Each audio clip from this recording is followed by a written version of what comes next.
Hey everyone, welcome to the channel. तो आज हम डिस्कस करने वाले हैं उत्तराखंड बीएससी नर्सिंग 2023 के आपके जो सेफ स्कोर है वो क्या रहने वाला है, कट ऑफ कितने तक जाएगी, किस कैटेगरी में कितने रैंक तक आपको सीट अलॉट हो सकती है, प्रीवियस ईयर में कितनी सीट्स थी, इस बार कितनी सीट हो सकती है और क्या कोई नए कॉलेज ऐड होंगे, अगर होंगे तो उनकी कितनी सीट्स इंक्रीज़ हो सकती हैं, इन सब पे हम डिस्कस करने वाले हैं। तो प्लीज़ वीडियो को एंड तक देखना, कहीं भी स्किप मत करना। और हाँ, अगर चैनल पे नए हो तो इसको सब्सक्राइब करके बेल आइकन को ज़रूर प्रेस कर लेना ताकि हर एक अपडेट आपको टाइम से मिलता रहे।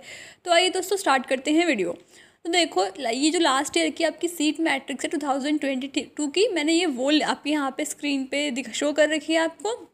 इसमें आप देख सकते हो कि दून में 66 सीट्स थी आपकी, अल्मोड़ा में 44 थी, चमोली में 44 थी, पिथौरागढ़ में 33, हल्द्वानी में 55, टेहरी में 44, श्रीकोट में 66 और जो आपका लास्ट ईयर चंपावत ऐड हुआ है कॉलेज, उसमें 33 सीट्स थी। तो देखो, जो मैंने यहाँ पे 2021 लिखा है वो इसलिए लिखा है ताकि आपको अच्छे से क्लियर हो जाए ये बात कि 2021 तक जो है आपका चंपावत ऐड नहीं हुआ था, वो लास्ट ईयर ऐड हुआ है 2022 में आपका। ठीक है, तो इस हिसाब से जो आपकी सीट्स बन रही हैं वो आपकी 385 बन रही है लास्ट ईयर के अकॉर्डिंग। और हाँ देखो, जो बच्चे मुझसे पूछ रहे थे कि सीट्स इंक्रीज़ होंगी, तो हाँ आपकी सीट्स इंक्रीज़ होंगी। देखो, आपका जो है एक मुझे एग्जैक्ट याद नहीं है, मैं थोड़ा भूल रही हूँ कॉलेज के जो प्लेस है आपकी, बिलासपुर या फिर जसपुर, कुछ ऐसा ही आपका एरिया है जहाँ पे आपका न्यू कॉलेज बना है नर्सिंग का। तो इस बार जो है वहाँ पे आपके एडमिशन्स जो है बहुत ज़्यादा चांसेस है कि वो इस बार आपकी जो है ओपन कर देंगे, वहाँ पे एडमिशन्स होंगे। ठीक है, नर्सिंग का गवर्नमेंट कॉलेज है। बाकी आपका एक और कॉलेज बन रहा है, उसमें इस बार वो एडमिशन कराते हैं या नहीं कराते हैं ये एग्जैक्ट नहीं पता है, लेकिन मान लो अगर 2 कॉलेज भी ऐड होते हैं, उसमें अगर आपकी 33 या फिर 30 सीट्स भी आपकी बढ़ जाती हैं तो आपकी 60 सीट्स बढ़ जाती हैं। तो इससे काफ़ी सारे स्टूडेंट्स को फ़ायदा होगा, उनको कॉलेज मिल सकता है। तो ये बात तो क्लियर कट है कि कॉलेज बन चुका है तो गवर्नमेंट बहुत ज़्यादा टाइम तक उसको अनफंक्शनल नहीं रखेगी, वो उसको फंक्शनल करेगी।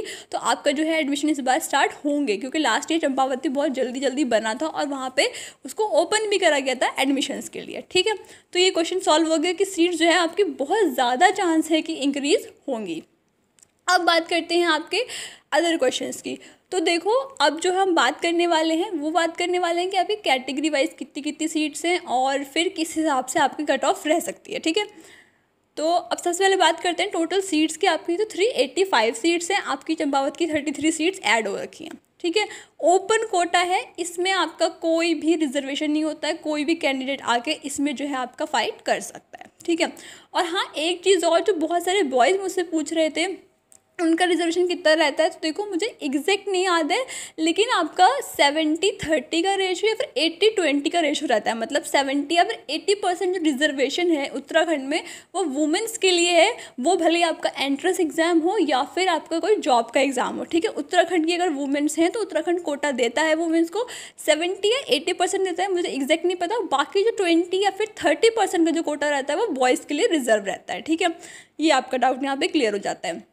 तो ये आपकी सीट्स दे रखी है कैटेगरी वाइज, यहाँ मैंने लिख रखा है, आपके सब कैटेगरी भी लिखा है, कोई ऑर्फन है, कोई पीएच है, तो उन सभी यहाँ भी लिख रखा है। ठीक है, और एक चीज़ और जो आप पूछ रहे थे, क्या अगर हमने जो है अपना डोमिसाइल वहाँ पे फिल नहीं कराया, वहाँ नो लिख दिया है, तो क्या अब हम जो है हमें रिजर्वेशन मिलेगा? तो नहीं मिलेगा, क्योंकि जो इन्फॉर्मेशन उस टाइम पर जा चुकी है वो उसके अकॉर्डिंग ही प्रोसेस करेंगे। ठीक है, तो अगर आपने उस टाइम नो लिखा है, अब डोमिसाइल लगाओगे भी तो कोई फ़ायदा नहीं है, आपको रिजर्वेशन नहीं मिलेगा। और अगर डोमिसाइल उत्तराखंड का नहीं शो कर रहे हो तो मतलब आपको गवर्नमेंट सीट नहीं मिलेगी। ठीक है, ये क्लियर हो जाता है। सेकंड थिंग ये है, कुछ बच्चों ने ये बोला था कि हम जो है आते जो है EWS में या फिर अदर कैटेगरीज़ में है, लेकिन हम वहाँ लिख नहीं पाए हैं। ठीक है, वहाँ पे हमने शो नहीं करा है, तो देखो कोई फ़ायदा नहीं है। ये सब चीज़ें आपको बहुत ध्यान रखनी होती हैं फॉर्म फिल करते टाइम, कि अगर आप किसी कैटेगरी से बिलोंग कर रहे हो, आपके पास सर्टिफिकेट है तो आप शो करो, क्योंकि आपको रिजर्वेशन मिलता है उसका। ठीक है, तो वो चीज़ यहाँ पे हो जाती है। तो ये आपकी टोटल सीट्स दे रखी हैं, इसके अकॉर्डिंग यहाँ पे आपका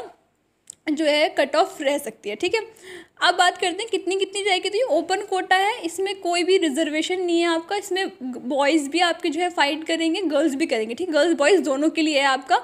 तो जनरल की 144 है, ओबीसी की 367 रैंक तक, ईडब्ल्यूएस की 734 तक, एससी की 712 तक, एसटी की 606 तक।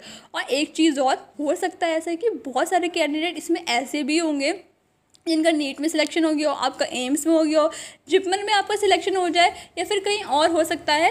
तो वो वहाँ पे चले जाएं, वो ये सीट को ना लें, ऐसा भी हो सकता है। ठीक है, तो इस हिसाब से अगर सोच लो कि आपके जो है स्टार्टिंग के 10 कैंडिडेट ऐसे थे जिन्होंने काउंसलिंग ही नहीं कराई। ठीक है, तो हो सकता है कि ये 144 से आपकी और आगे बढ़ जाए और आगे वाले रैंक को भी कॉलेज मिल जाए। ठीक है, तो ये हो सकता है, ऐसा चांसेस हैं। तो उस हिसाब से ये डेटा जो है थोड़ा चेंज हो सकता है। तो यहाँ मैंने लिख रखा है सारा रैंक लिखी है आपकी यहाँ पे, और ये कैटेगरी वाइज लिख रखा है, तो इसको आप देख सकते हो।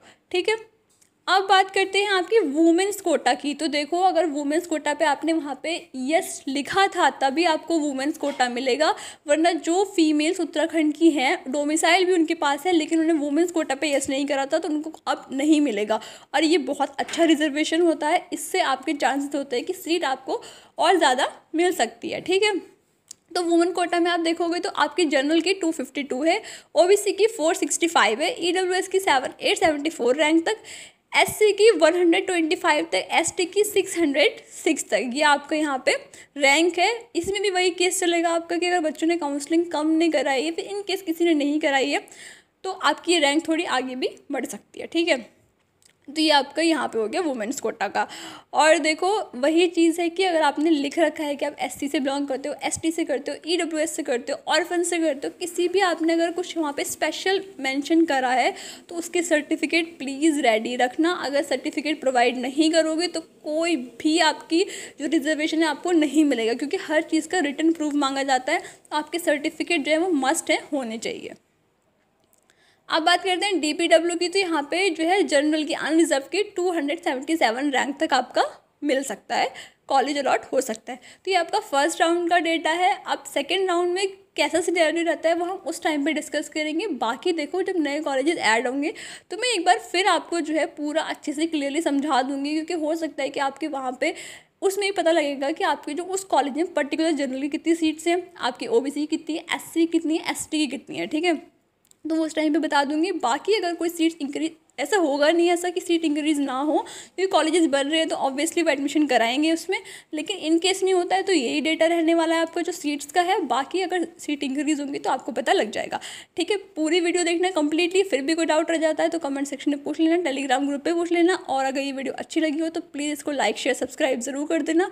और मैं सुबह से वीडियो इसलिए नहीं बना पाई थी क्योंकि मेरे कुछ थ्रोट में प्रॉब्लम हो रही है, तो मुझे थोड़ी बोलने में प्रॉब्लम हो जाती थी। ठीक है, thanks and have a nice day.